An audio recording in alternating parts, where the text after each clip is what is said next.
And so I assume, so what I did is I took that building and assumed it all for the development for the rest of the properties. And that went from $34.65 to $23,947. Wow. Wow. And they're paying $120 per acre for a lease. I have a couple of comments and then I have a comment. I'm not going to be supporting this motion tonight. It's not a surprise to people. I think this motion has divided our community. It's divided this council, which is unfortunate.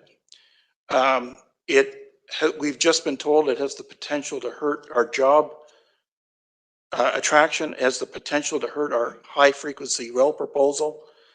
I think it's about special interest, cheap leases. This is going to be about housing and jobs. It's not about agriculture. It's not even, we can't even confirm that it's Class A farmland, Transport Canada. I think this motion is far too premature. We had an opportunity. The federal government announced, we have councillors who suggest that they want to make decisions based on data. We're going to have a chance to get that data, yet we're making a decision tonight. I think that's the wrong thing to do. We talked about climate change. We've been told tonight Pickering will be a net zero airport. I think that's a good thing. We're talking about $5 to $10 billion annually, $260 million in property taxes, $400 million in development charges. So I'm not going to be supporting the motion tonight. That doesn't surprise anybody. But I do want to talk about what happened tonight and what happened this past week, because I was very, very disappointed. And I'm going to just say this as respectfully as I can, because I do respect Councillor Nagy and I do respect Councillor Cook, but I felt misled and betrayed by what happened during the last 7 days. And let me explain myself. I was informed by Transport Canada last week that they'll be announcing the RFP for this RFP for the aviation study. I had an opportunity to meet with Councillor Cook and Councillor Nagy, the movers of this motion, in City Hall with other senior members of staff. And we were looking for a solution to end the division, end the debate, and to wait for an answer to a report that we knew was going to be released. We thought on Wednesday, was actually released on Tuesday. That motion was going to read, and I'll quote, all the whereases. It would speak to no further resources. It would speak to the city continue to endorse and support high frequency rail.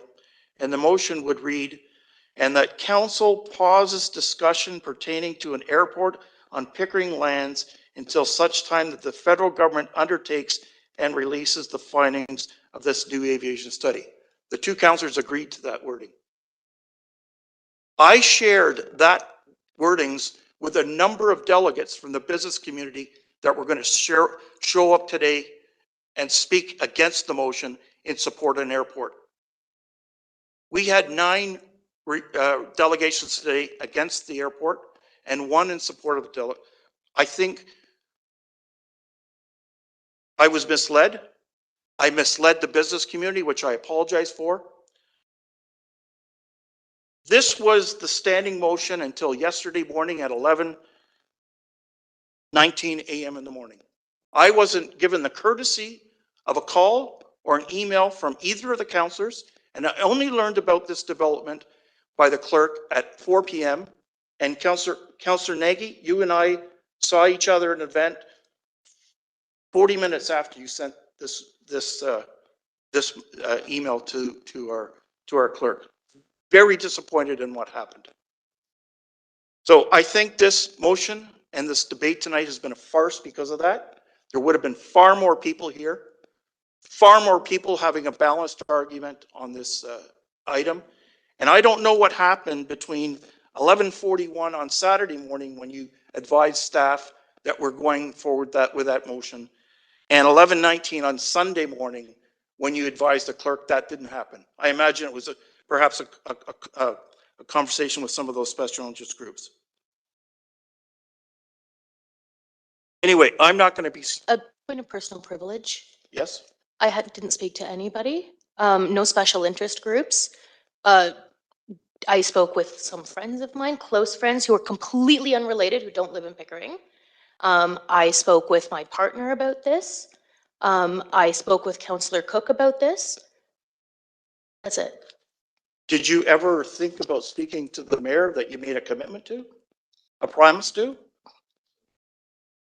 If you want to come up here and speak, there's an election in 3.5 years. Put your name in, please. Go ahead, Maura. Mrs. Nagy, Councillor Nagy. I would prefer to have this conversation outside of this. Well, but Councillor Nagy, I don't want to get into debate. You had an opportunity. You gave me your word. You broke your word. I do take offense to the fact that me thinking and considering and changing my mind is breaking my word. It also implies that I am not allowed to ever change my mind on a decision or ever have a different opinion once I've committed to something. By that parameter, I would be a doctor, and my mother would be very proud of me because I said that when I was 4 years old.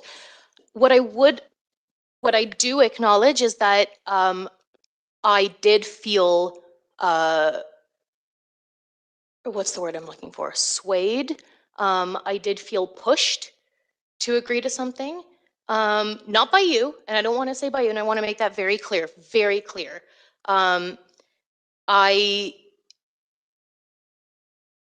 At the time, when Councillor Cook and I said that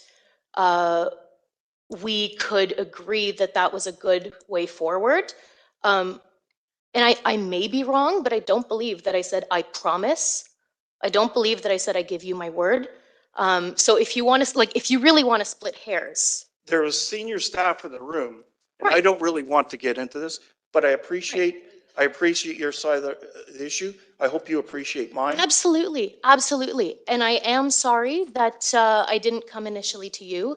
I do acknowledge that. I will 100% fully own that. And I hope that we can continue this conversation outside of the chambers. I appreciate that. I respect you,